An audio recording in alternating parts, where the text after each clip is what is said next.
ومن أحسن قولا ممن دعا إلى الله وعمل صالحا وقال إنني من المسلمين. السلام عليكم ورحمة الله وبركاته. إن الحمد لله نحمده ونستعينه ونستغفره ونعوذ بالله من شرور أنفسنا ومن سيئات أعمالنا من يهده الله فلا مضل له ومن يضلل فلا هادي له وأشهد أن لا إله إلا الله وحده لا شريك له وأشهد أن محمدا عبده ورسوله صلى الله تعالى عليه وعلى آله وصحبه وسلم تسليما كثيرا আম্মা বাদ।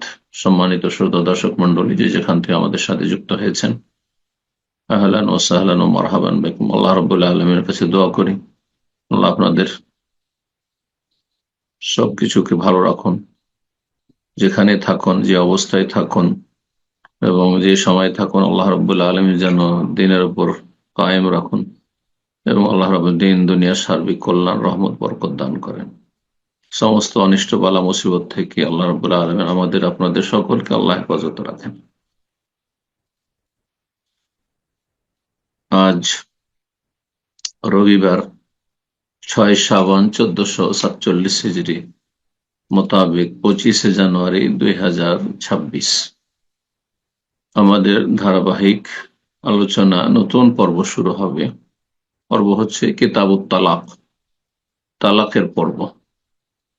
আমাদের ধারাবাহিক আলোচনা যে চলে আসছে বিষয়টি, সেটি হচ্ছে ফিকহুল মামলাত, আদান প্রদান, মানুষের সাথে লেনদেন, তার একটি পর্ব, গুরুত্বপূর্ণ পর্ব। দীর্ঘ 23টি পর্বে আলোচনা এসেছে। তা হচ্ছে বিবাহ পর্ব আর তারপরে তালাকের পর্ব। তো এই তালাকের পর্বে প্রথম পর্ব আজকে আমরা শুরু করবো ইনশাআল্লাহ তাআলা। আল্লাহ রাব্বুল আলামিনের কাছে দোয়া করি আল্লাহ রাব্বুল আমাদেরকে উপকারী জ্ঞান দান করেন, ভালো আমলের তৌফিক দান করেন এবং সার্বিক কল্যাণ দান করেন। দাম্পত্য জীবনে আল্লাহ রাব্বুল আলামিন আমাদের সকলকে যেন সুখী করেন আর সমস্ত রকম অনিষ্ট বালা মুসিবত থেকে আল্লাহ যেন আমাদের সকলকে হেফাজতে রাখেন। তো তালাকের পর্বে আজকে লেখক যে বিষয়গুলি নিয়ে আলোচনা করেছেন, বিষয়বস্তু হচ্ছে তালাকের হিকমত এবং তালাকের অধিকার এবং বিধান, তালাকের তত্ত্ব রহস্য কি, কেন তালাকের বিধান শরীয়তে রয়েছে, আর তালাকের মালিককে, অধিকার কার, তালাকের হুকুম কি। তো এই বিষয়গুলি ইনশাআল্লাহ তাআলা আমরা আলোচনার চেষ্টা করব। আল্লাহ রাব্বুল আলামিন যেন তৌফিক দান করে। প্রথমে যে বিষয়টি বলবো সেটি হচ্ছে তালাকের শাব্দিক এবং পারিভাষিক অর্থ। তালাক শব্দটি আরবি শব্দ। কোরআনে কারিমে এই তালাক শব্দ অনেকবারই এসেছে বিভিন্ন আকারে।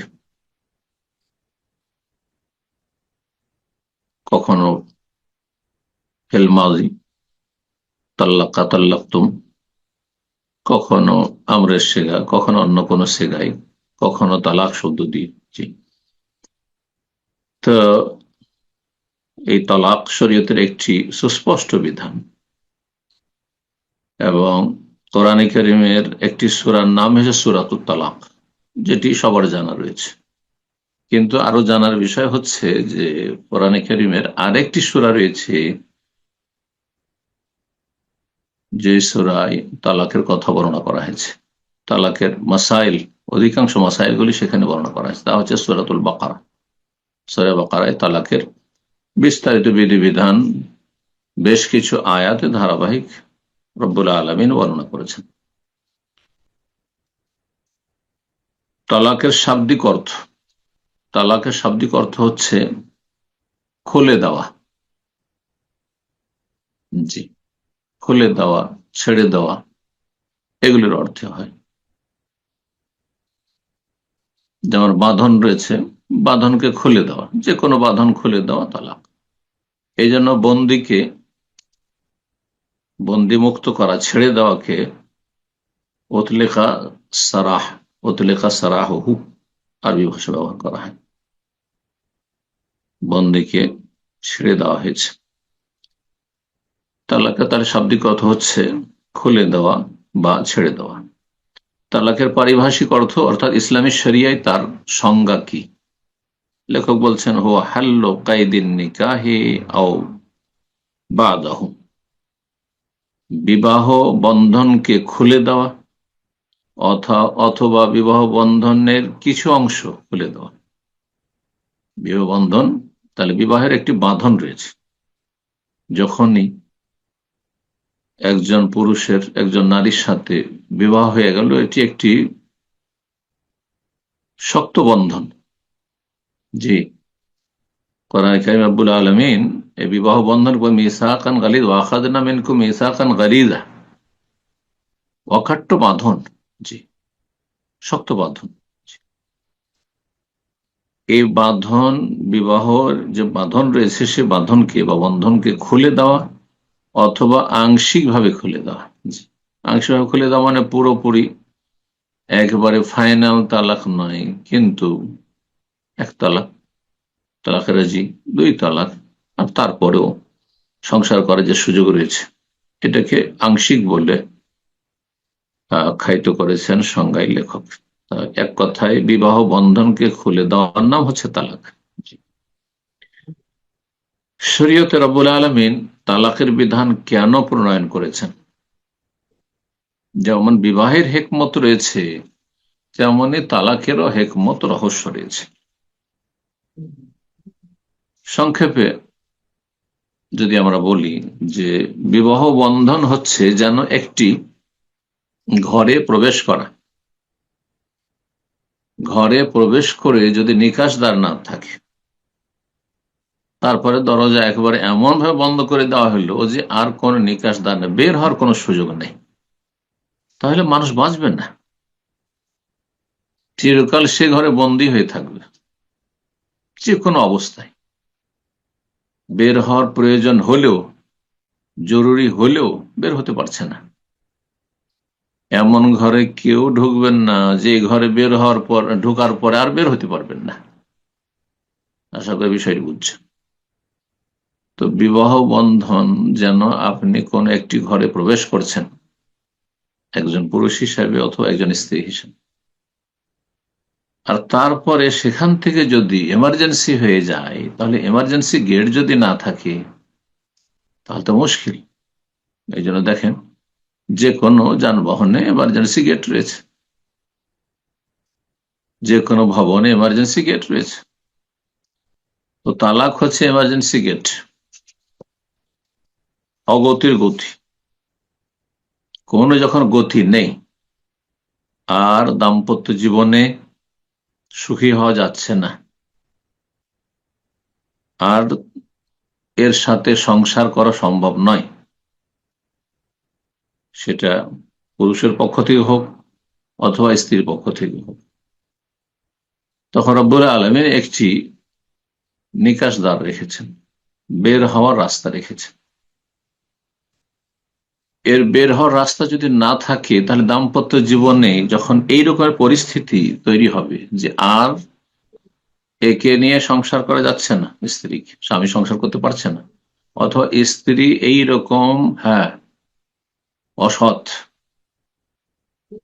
বদচরিত্রের মানুষের সাথে সংসার করতে পারছে না, যদি এখান থেকে মুক্ত হওয়ার কোনো রাস্তা না থাকে, তাহলে দুটোর একটি হবে, হয় এতে থেকে মুক্তি পাওয়ার জন্য, রেহাই পাওয়ার জন্য কাউকে খুন করবে, একজন অপরজনকে খুন করবে, আর না হলে আত্মহত্যা করবে। এছাড়া কোনো উপায় নেই। আশা করি বিষয়টি বুঝতে পেরেছেন। লেখক যে কথাগুলি বলেছেন, আল্লাহ রাব্বুল আলামিন যে তার আসমানি বিধানে তালাকের বিধানকে প্রণয়ন করেছেন, এ সম্পর্কে বলছেন যে রব্বুল আলামিন শরীয়তে প্রণয়ন করেছেন বিবাহ বিধান। বিবাহের বিধান কিসের জন্য? যাতে করে দাম্পত্য জীবনে সুখী হতে পারেন বা স্থিতিশীল দাম্পত্য জীবন গড়ে তুলতে পারেন, যে দাম্পত্য জীবনে থাকবে ভালোবাসা, সম্প্রীতি, ভালোবাসা সম্প্রীতি থাকবে স্বামী স্ত্রীর মাঝে। ভালোবাসা যদি না থাকে পরস্পরের প্রতি, তাহলে বসবাস করা, জীবনযাপন করা অসম্ভব। উভয় পক্ষ থেকে ভালোবাসা হইতে হবে, একে অপরকে চাইবে। আর একটি হিকমা হচ্ছে বিবাহের, যে একজন অপরজনের মাধ্যমে গুনাহ থেকে বাঁচবে। বিবাহের উদ্দেশ্য সম্পর্কে আমরা বিস্তারিত যখন আলোচনা করেছি, তখন এই বিষয়গুলি উল্লেখ করা হয়েছে যে স্বামী স্ত্রীর মাধ্যমে গুনাহ থেকে মুক্ত থাকবে, আর স্ত্রী স্বামীর মাধ্যমে গুনাহ থেকে মুক্ত থাকবে। একে অপরকে গুনাহ থেকে মুক্ত রাখবে। যদি গুনাহ থেকে বাঁচাতে সক্ষম না হয়, তাহলে বিবাহে কোনো ফায়দা হলো না, পাপের জীবন চলতে থাকলো। বিবাহের আরেকটি গুরুত্বপূর্ণ মহৎ উদ্দেশ্য হচ্ছে প্রজন্ম বৃদ্ধি। তাহলে মানুষ যদি বৈবাহিক সম্পর্ক স্থাপন না করে, তাহলে হারাম পথে যারও সন্তানের ছড়াছড়ি হবে পৃথিবীতে। আর না হলে একসময় মানব প্রজন্ম শেষ হয়ে যাবে। মানুষের শারীরিক চাহিদা রয়েছে, নরের নারীর দিকে, নারীর নরের দিকে। এই শারীরিক চাহিদা পূরণ করবে বৈবাহিক পবিত্র সম্পর্কের মাধ্যমে। এসব বিবাহের মহৎ উদ্দেশ্য। এই উদ্দেশ্যগুলি, এই ফায়দাগুলিতে যখন গোলযোগ দেখা যাবে, যে স্বামী স্ত্রীর মাঝে ভালোবাসা সম্প্রীতি থাকছে না, গুনাহ থেকে বাঁচতে পারছেন না, অথবা বিবাহ করেছেন ছেলে মেয়ে যাতে করে হবে এই আশা নিয়ে, সবাই তাই করে, না ছেলে মেয়ে হচ্ছে না, আপনার শারীরিক চাহিদা পূর্ণ হচ্ছে না, এক কথায় যখন অশান্তি দেখা যাবে দাম্পত্য জীবনে, বিভিন্ন কারণ অশান্তির হইতে পারে। তার মধ্যে একটি হচ্ছে বেসাবে সুয়ে খুলুক আহাদিস জাওজাইন, স্বামী স্ত্রী দুইজনের কোন একজনের বদ চরিত্রের কারণে, চরিত্রহীন, জেনাকারিনী, অথবা কাফের মুরতাদ, বেনামাজি, বেদিন, নাস্তিক, মুশরিক, কাফেরা বা কাফের ইত্যাদি। অথবা একজন অপরজনকে এমন ঘৃণা করে যে কেউ কাউকে দেখতেই পারে না, একসাথে বসবাস করা অসম্ভব হয়ে পড়েছে। এইরকম বিভিন্ন কারণে স্থায়ীভাবে বিরোধ দেখা দিয়েছে এই দাম্পত্য জীবনে, যার ফলে আর সংসার করা সম্ভব হচ্ছে না। এইরকম পরিস্থিতি যখন বিরাজ করবে, এই সময়গুলিতে, এই পরিস্থিতিগুলিতে আল্লাহ রাব্বুল আলামিন এই স্বামী স্ত্রী উভয়ের ওপর বিশেষ রহমতের বিধান প্রণয়ন করেছেন। তা হচ্ছে তালাকের মাধ্যমে রেহাই পাওয়া। তালাক না হলে আর আমি এই বিপদ থেকে রেহাই পাচ্ছি না। সূরা তালাকের প্রথম আয়াতে রব্বুল আলামিন ইরশাদ করছেন, ইয়া আইয়ুহান নবী, হে নবী মুহাম্মদ সাল্লাল্লাহু আলাইহি সাল্লামকে সম্বোধন করে আল্লাহ বলছেন। আল্লাহ রাব্বুল আলামিন কোরআনে কারিমে মুহাম্মদ সাল্লাল্লাহু আলাইহি সাল্লামকে ইয়া মুহাম্মদ বলে সম্বোধন করেননি। ইয়া আইয়ুহান নবী বা ইয়া আইয়ুহার রাসূল, ইয়া আইয়ুহাল মুজাম্মিল, ইয়া আইয়ুহাল মুদ্দাসসির। পক্ষান্তরে অন্যান্য নবী রাসূলদের ক্ষেত্রে আল্লাহর নাম ধরে সম্বোধন করেছেন। ইয়া মূসা ইন্নানি আনা আল্লাহ ওয়া নাদাইনাহু আন ইয়া ইব্রাহিম, এইভাবে। কিন্তু নবী করিম সাল্লাল্লাহু আলাইহি সাল্লামকে আল্লাহ রাব্বুল আলামিন নবী, রাসূল এই উপাধিগুলি দিয়ে সম্বোধন করেছেন। এর দ্বারা স্পষ্ট হয়ে ওঠে নবী সাল্লাল্লাহু আলাইহি ওয়াসাল্লামের মর্যাদা রাব্বুল আলামিনের কাছে। ইয়া আইয়ুহান নবী, হে নবী, ইযা তাল্লাকতুমুন নিসা, যদি সরাসরি নবী সাল্লাল্লাহু আলাইহি ওয়াসাল্লামকে সম্বোধন করা হয়েছে, কিন্তু তারপরে এক বচন নয়, বহু বচন দিয়ে আল্লাহ বলছেন, যখন তোমরা তালাক দেবে নারীদেরকে,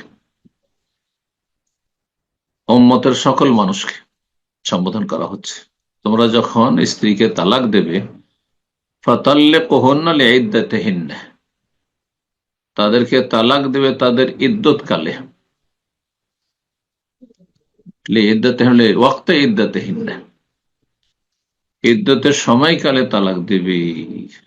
যখন তখন তালাক দিয়ে দিলে হবে না, তালাক দিতে হবে এমন পবিত্রতায়, মাসিক থেকে পাক পবিত্র হওয়ার পরে এমন পবিত্রতায়, তোহর অবস্থায়, যে পবিত্রতায় স্বামী স্ত্রী মিলন হয়নি, যাতে করে গর্ভধারণের সম্ভাবনা না থাকে। এটি হচ্ছে সুন্নতি তালাক। ওয়া আহসুল ইদ্দাহ, এবং ইদ্যতের গণনা করবে তোমরা। ইদ্যত পার হইলো হইলো না, এমন না যে তালাক হলো আর বিবাহ দিয়ে বসলো, যেমন কোর্ট ম্যারেজ গুলিতে হচ্ছে, একজনের কাছ থেকে তালাক করালো আর সাথে সাথে ব্যাকডেট দিয়ে হারামখোর চরিত্রহীনরা, যারা হারাম জীবন যাপন করে, সাথে সাথে বিয়ে পড়িয়ে দিল। সমাজের লোকেরা কোন অপরাধে ধরলো কোন মহিলা বা পুরুষকে, আর তারপরে তালাক করে দিয়ে সাথে সাথে যার সাথে ধরা পড়েছে তার সাথে বিয়ে পড়িয়ে দিল। হারাম না জায়েজ কাজ এসব। ও আহসুল ইদ্দাত, তোমার ইদ্যত গণনা করা। তাহলে ইদ্যতের বিধিবিধান বিস্তারিত রয়েছে।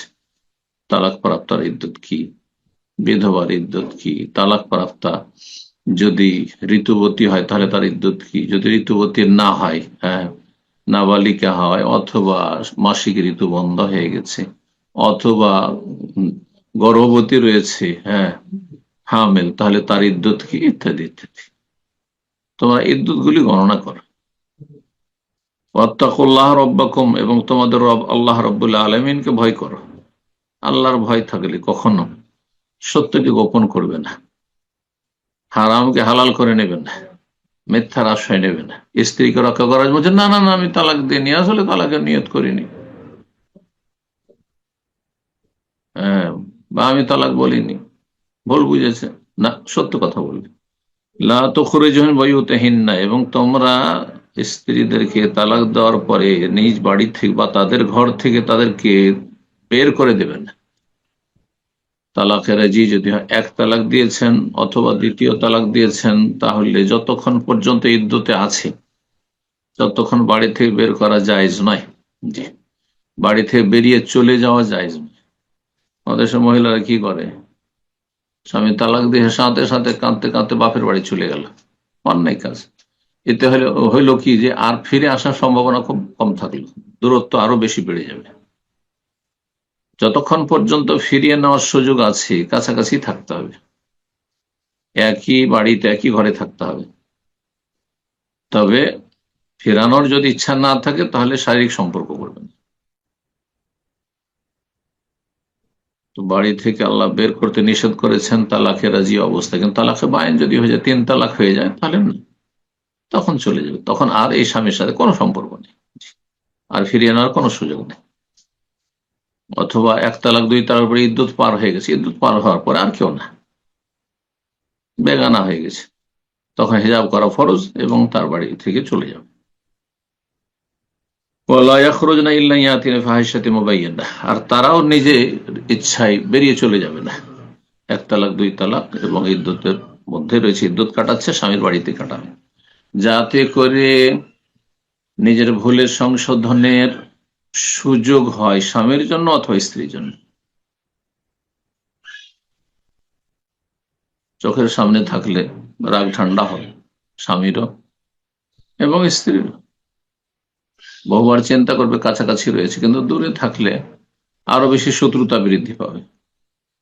আল্লাহ বলছেন যে নিজেরাও নারীরা বেরিয়ে চলে যাবে না স্বামীর বাড়ি থেকে তালাক দিলেই, ইল্লা ইয়াতিন ফাহিশাতে মুবাইয়ানা, তাহলে সুস্পষ্ট বলছেন যে ইল্লা ইয়াতিন ফাহিশাতে মুবাইয়ানা, তবে যদি সুস্পষ্ট কোন অশ্লীলতায় লিপ্ত হয়ে যায়, তাহলে সেই ক্ষেত্রে অশ্লীলতায় জড়িয়ে আছে, তাহলে বাড়িতে রাখবেন না, কারণ একে রাখার সম্ভব নয়, চরিত্রহীন, তখন তার আর সেখানে থাকার অধিকার নেই। অতিলকা হুদুদুল্লাহ, এ হচ্ছে আল্লাহ রব্বুল সীমারেখা, আল্লাহর সীমানাকে রক্ষা করবে। ওমাইয়া তাআদ্দা হুদুদ আল্লাহ, আল্লাহর সীমানাকে যে অতিক্রম করবে, সীমা লঙ্ঘন করবে, ফাকাদ যালামা নাফসাহু, তারা নিজের অত্যাচার করে অন্যায় কাজ করবে।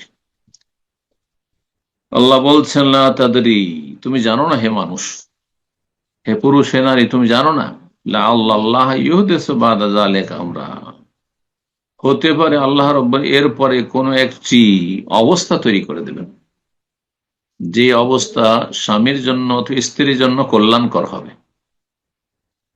হতে পারে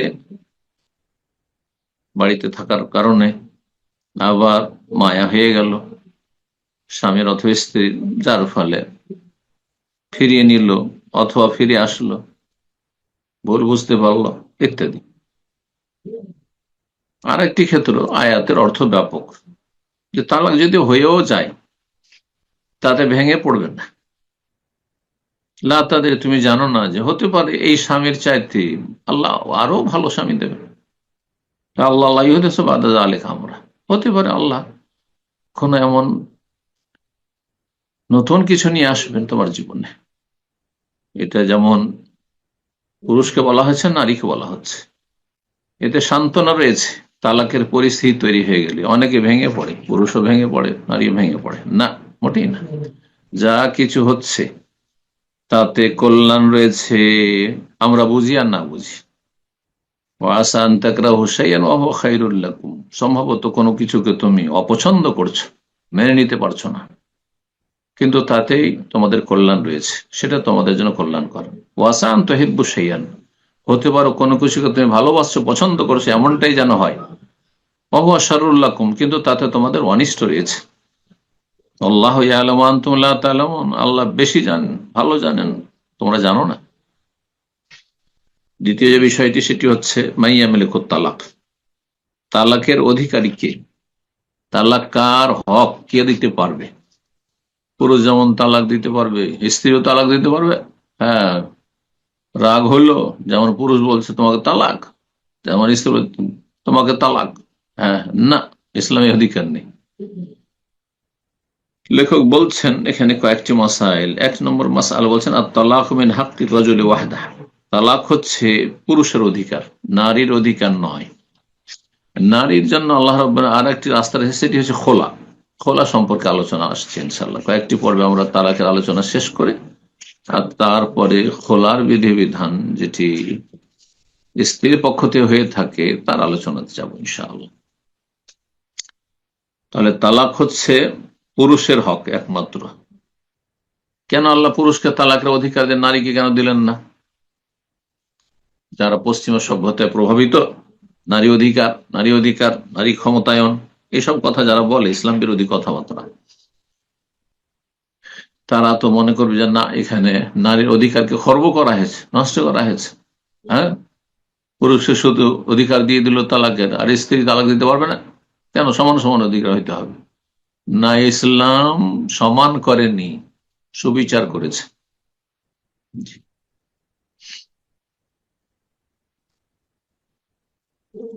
সমান আর সুবিচারে পার্থক্য রয়েছে।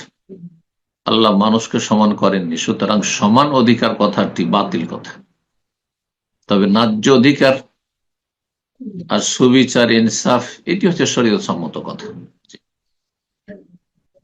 পুরুষকে কেন তালাকের অধিকার দেওয়া হইল, লেখক বলছেন কয়েকটি কারণ। প্রথম কথা হচ্ছে যে স্ত্রীর তুলনায় স্বামী এই দাম্পত্য জীবনকে টিকিয়ে রাখার ক্ষেত্রে বেশি আগ্রহী হয়ে থাকে। নারী জাতি এত আবেগী যে একটুতে মনে করে যে না, থাকবো না, কিন্তু পুরুষরা এমনটা করবে না। দূরদর্শিতা তার মধ্যে বেশি রয়েছে, তারা এত বেশি আবেগী হয় না। এইভাবে আল্লাহ সৃষ্টি করেছেন। জি, এটি নারী জাতির মানহানি নয়, বরং এটি বাস্তবতা। আল্লাহ খালাক, আল্লাহ বলছেন যিনি সৃষ্টি করেন তিনি জানেন না যে কাকে কেমন ভাবে আল্লাহ সৃষ্টি করেছেন। কেন স্বামী চাইবে যে আমার সংসারটা যাতে টিকে থাকে যথাসাধ্য, সহজে সংসার ভাঙতে দেব না, স্ত্রীর তুলনায় স্বামী বেশি চাইবে। বলছে আল্লাতী আনফাকা ফি সাবিলিহাল মাল, কারণ স্বামী বিবাহের জন্য ধন সম্পদ ব্যয় করেছে। তাহলে শরীয়তের বিধান কি? শরীয়তের বিধান হচ্ছে যে স্বামী খরচ করবে। আর ইসলাম বিরোধী জুলম অত্যাচার হচ্ছে এই যৌতুক প্রথা, যে মেয়ের বিবাহ দিলে যৌতুক দিতে হবে। না, এ রুজি হারাম। যারা যৌতুক নিচ্ছেন তাদের জীবনে কোনো সুখ শান্তি হবে না। আলোচনা রাখেন, এ হারাম খেয়ে তাদের সন্তান কখন নেক হবে না, এই হারাম বিবাহ বন্ধনের মাধ্যমে। আল্লাহ হেফাজত করুন। আল্লাহ মুসলিম জাতিকে বোঝার তৌফিক দান করুন। পুরুষ যেহেতু ধন সম্পদ খরচ করেছে, যদি বিবাহ বন্ধন নষ্ট হয়ে যায় তাহলে তার ক্ষতি রয়েছে, ক্ষয়ক্ষতি রয়েছে। সে যেন সহজে চাইবে না যে আমাদের তালাক হয়ে যাক। আর একটি বিষয় বলছেন, ওহ আকসার তারাই ওসান ওসাবরান ও তফকিরান বিআকলিহি লা বিআওয়াতিফিহি, স্বামী স্ত্রীর তুলনায় একটু বেশি ধীর স্থিরতা অবলম্বন করবে, তাড়াহুড়া করবে না, ধৈর্য ধারণ করবে, ধৈর্য ধারণ করে থাকে এবং বিবেককে কাজে লাগিয়ে থাকে যে আমি যে তালাক দিয়ে দেব বা তালাক হয়ে যাবে, এর পরিণতিটা কি হবে। আবেগী হয় না, বিবেকী হয়। পক্ষান্তরে নারীরা বেশি আবেগী হয়। তাই বলছেন লেখক 2 নম্বর পয়েন্টে, আম্মাল মারআতু ফাহিয়া আসরাউ গাযাবান, নারী জাতি বেশি রাগী, তাদের রাগ চট করে উঠে যায়, একটুতে রেগে যায়। ওয়া আকাল্লু ইহতিমালান, আর কোন কষ্ট হলে বরদাস্ত করতে কম পারে, বরদাস্তের শক্তি তাদের কম। ওয়া আকসারু রাওয়িয়াতান, আর তাদের চিন্তা চেতনা খুব সংকীর্ণ, দূরদর্শিতা কম। তারপরে তালাকের পরিণতি ক্ষেত্রে সে ভাববে যে আমি তো 5 লাখ টাকা মোহর পেয়ে যাব, হ্যাঁ 10 লাখ টাকা পেয়ে যাব, 2 লাখ 3 লাখ পেয়ে যাব, হ্যাঁ আর আমার বিয়ে হয়ে যাবে। তার তো আর্থিক ক্ষয়ক্ষতি নেই, কিন্তু স্বামী তুই চিন্তা করবে যে আবার বিয়ে করে আবার খরচ করতে হবে। আরব দেশে বিয়ে করলে বুঝতে পারতেন, আমাদের দেশে মানুষরা বুঝতে পারছেন, আরব দেশে একটা বিয়েতে 1 থেকে 2 লাখ রিয়াল কমপক্ষে খরচ, কমপক্ষে 1 লাখ রিয়াল খরচ। চিন্তা করুন তাহলে, তো 1 লাখ রিয়াল সঞ্চয় করে আবার নতুন করে বিবাহ করা এত সহজ বিষয় নয়, বহুবার চিন্তা করতে হবে। তারপরও তালাক আর তালাক, আল্লাহ হেদায়েত করুক সবকে। আচ্ছা, তালাক যদি উভয়ের হাতে ছেড়ে দেওয়া হয়, যখন যার ইচ্ছা তালাক দিতে পারে। তালাক যেমন পুরুষ দিতে পারে, তেমন তালাক নারীও দিতে পারে, স্বামীও দিতে পারে, স্ত্রী দিতে পারে। তাহলে তালাকের সংখ্যা বহু গুণে বৃদ্ধি পেত। অহরহ তালাক হইতে থাকুক, সামান্য কোনো কারণে তালাক হইতো যখন তখন। যেমন তালাক দিল স্বামী, দিল স্ত্রীও তালাক ছড়ে, তুমি তালাক দিত আমি তালাক দিতে পারবো না, শুরু হয়ে যেত। সামান্য সামান্য বিষয়ে তালাক। যারা তালাককে সমাধান মনে করে তাদের জীবনে কোনোদিন শান্তি হয় না। তালাক সমাধান নাই, তালাক হচ্ছে অগতির গতি, সর্বশেষ সমাধান। সমস্ত রাস্তা যখন বন্ধ হয়ে যাচ্ছে তখন তালাক হচ্ছে সর্বশেষ সমাধান। জি, তালাকের ক্ষেত্রে লেখক আরো বলছেন যে তালাক পুরুষদের হাতে এই জন্য যে আল্লাহ রাব্বুল পুরুষদেরকে নেতৃত্ব দিয়েছেন, আর রিজালু কাওয়ামুন আলান নিসা, এবং একজন স্বাধীন পুরুষ 3 তালাকের অধিকারী।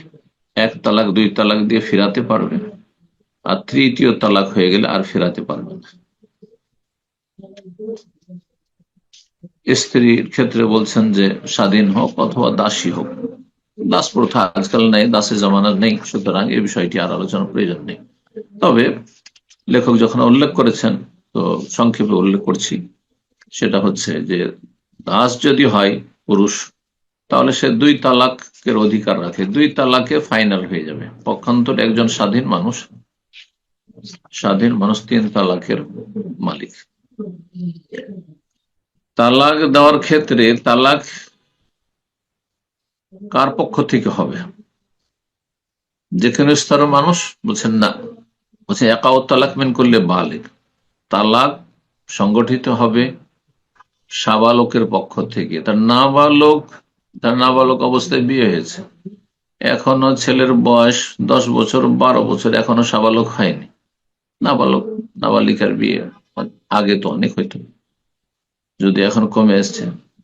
এখন একটা নাবালক ছেলে, 12 বছরের ছেলে কিছু বুঝে না, দিল স্ত্রীকে তালাক, তালাক হয়ে যাবে না? যতক্ষণ সাবালক হয়নি তালাক হবে না, সাবালক হইতে হবে, আকেল বিবেকবান হইতে হবে। তাহলে পাগল হলে তালাক হবে না। স্বামী পাগল অবস্থায় আছে, পাগল হয়ে আছে, পুরো পাগল অথবা আধা পাগল, আর সেই অবস্থায় তালাক দিয়ে দিচ্ছে, তালাক হবে না। তালাক স্বাধীন পুরুষের পক্ষ থেকে হবে, স্বাধীন চিন্তা চেতনা নিয়ে বুঝে সুঝে তালাক দিন। যদি কোনো মানুষ নিরুপায় হয়ে তালাক দেয়, বাধ্য হয়ে তালাক দেয়, বাধ্য করায়, তালাক হবে না। এই জন্য লেখক বলছে ওয়ালায়াকাউ তালাক মিন মুকরাহ, কারো যদি জবরদস্তি করা হয়। অনেক সময় ছেলে গিয়েছে শ্বশুর বাড়ি, আর আসলে মেয়েকে রাখবে না, তখন তাকে ধরে বেঁধে জোরপূর্বক তার কাছ থেকে তালাক সই করে নিয়েছে, তালাক দিয়ে না তোকে মেরে ফেলবো, এই তালাক হবে না। কোন পাগল মানুষ যদি তালাক দেয়, তালাক হবে না। নেশাগ্রস্ত অবস্থায়, মদ্যপ ব্যক্তি, মদ খেয়ে নেশাগ্রস্ত হয়ে রয়েছে, তালাক দিয়ে, তালাক হবে না। লা ইয়াকিল মা ইয়াকুল, কি বলছে সে বুঝেই না। রাগের অবস্থায় তালাক হবে কিনা? অনেকেই সুবিধাবাদী, আমি খুব রেগেছিলাম, কিছু বুঝছিলাম না, তালাক দিয়েছি, এসব কথা অনেকে বলে থাকেন। আমাদের কাছে যখন মাসলা মাসাইল গুলি আসে, মানুষের ফতুয়া আসে, তখন বুঝতে পারি তালাক মানুষকে খুশির অবস্থায় দেয় না, রেগেই দেয়। তো রাগের অবস্থায় তালাক হবে কি হবে না, এই মশলা শোনেন। রাগের 3টি স্তর ওলামারা বলেছেন।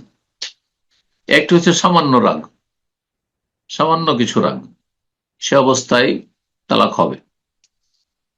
আর একটা হচ্ছে মধ্যম রাগ, রাগ হয়েছে, মানে প্রচন্ড রাগ, রাগ হয়তো হয়েছে কিন্তু বুঝছে, সবকিছু যা কিছু বলছে বুঝছে, যা কিছু তাকে বলা হচ্ছে সব কিন্তু সে উপলব্ধি করছে, তাহলেও তালাক হবে সঠিক মতে। আর সাধারণত এইরকম রাগ, খুব বেশি রাগ হয়েছে কিন্তু সবকিছু বুঝে সুঝে বলছে, তালাক বলছে, বুঝছে যে আমি তালাক বললাম, আর তাকে কেউ গাল দিচ্ছে স্ত্রী, অথবা তর্ক করছে, ঝগড়া হচ্ছে, তাও সে শুনছে, বুঝছে, উপলব্ধি করছে, এইরকম পরিস্থিতিতে সাধারণত তালাকগুলি হয়ে থাকে, তাহলে তালাক হবে এই অবস্থা। তৃতীয় স্তর রাগের, সেটা হচ্ছে এমন রাগান্বিত হয়েছে যে পাগলের মতো হয়ে গেছে, আর তার বোধ শক্তি হারিয়ে ফেলেছে, সে কি বলছে তা বুঝে না, আর তাকে কি বলা হচ্ছে তাও বুঝে না। সে এমন পর্যায়ে যদি পৌঁছে যায় তাহলে তালাক হবে না, কিন্তু এমনটা সাধারণত খুব কমই হয়ে থাকে। এই জন্য এই কথা বলার কোনো সুযোগ নাই। যেমন আজকাল অনেকে বলে থাকেন যে আমি খুব রাগের অবস্থায় তালাক দিচ্ছি, আমার স্বামী খুব রেগে গিয়েছিল, আর সে কিছু বুঝছিল না, আর তালাক বলেছে আমাকে। না না না, এসব কথা গ্রহণযোগ্য নয়। তারপর লেখক বলছেন ওয়ালা গাদবান লা ইয়াদরি মা ইয়াকুল, এমন রাগান্বিত হয়েছে যে কি বলছে সে নিজেই টের পায় না, এমন রাগ যদি হয় তাহলে তালাক হবে না। কামা লা ইয়াকাউ তালাক মিনাল মুখতি, যদি কেউ ভুলবশত তালাক বলে, মানে যেটাকে বলা হচ্ছে অনিচ্ছাকৃত মুখ দিয়ে বেরিয়ে গেছে, অনিচ্ছাকৃত মানে তার যেটাকে বলা হচ্ছে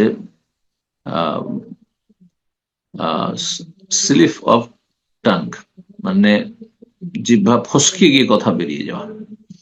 উদাহরণ দিয়েছেন ফোকাহারা, যে যেমন একজন বলছে আনতে তাহের, তো আনতে তাহেরা না বলে ও আনতে তালেক বলে দিয়েছে।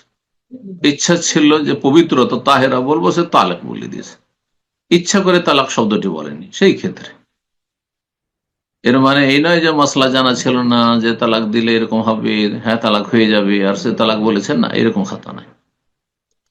অনিচ্ছাকৃত মুখ দিয়ে ফসকে গিয়ে তালাক বেরিয়ে গেছে। তো আল্লাহর কোরআনে কারিমে সূরা বাকারার শেষ আয়াতে বলেছেন, রব্বানা লা তুআখিযনা ইন নাসিনা ওয়া আখতানা, আল্লাহ আমাদেরকে পাকড়াও করিও না, ধরিও না যদি আমরা ভুলে যাই অথবা ভুল করি। এই আয়াতকে পেশ করে অধিকাংশ ওলামারা, তবে হানাফি মাযহাব ছাড়া, হানাফি মাযহাবে ভুলবশত তালাক ও তালাক হয়ে যাবে। বাকি হাম্বলি বা শাফি আর মালিকি এরা বলছেন যে ভুল যদি অনিচ্ছাকৃত জবান দিয়ে বেরিয়ে যায় তাহলে তালাক হবে না।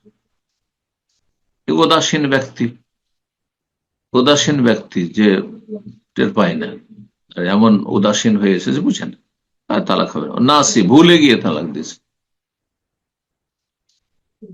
তাহলে তালাক হবে না। মজনুন, পাগলের তালাক হবে না। আজকে এতটুকু আলোচনা করলাম, আর সময় যেহেতু যথেষ্ট হয়ে গেছে, বলতে চেয়েছিলাম হুকমত তালাক, তালাকের বিধান ইনশাআল্লাহ তাআলা আগামী সপ্তাহে তালাকের বিধান নিয়ে বিস্তারিত আলোচনা করব। আল্লাহ রাব্বুল আলামিন যেন আমাদের উপকারী জ্ঞান দান করেন। আর মুসলিম ভাই বোনদের জন্য দোয়া করবো, আল্লাহ যেন তালাকের পরিস্থিতিতে আল্লাহ আমাদের সকলকে বেঁচে থাকার তৌফিক দান করেন। কারণ তালাক ভালো বিষয় নয়, তালাক ভালো বিষয় নয়, তালাক দেওয়া কোনো প্রশংসার কাজ নাই। তালাক হয়ে যাক, এটা কারো যেন কাম্য না থাকে। সবসময় চেষ্টা করবে যে আল্লাহ রাব্বুল আলামিন যেন আমাদেরকে দাম্পত্য জীবনে সুখময় করেন এবং সমস্ত অনিষ্ট থেকে, অপ্রীতিকর অবস্থা থেকে আল্লাহ যেন বাঁচিয়ে রাখেন। সুবহান রাব্বিকা রাব্বিল ইজ্জাতি আম্মা ইয়াসিফুন ওয়া সালামুন আলাল মুরসালিন ওয়ালহামদুলিল্লাহি রাব্বিল আলামিন।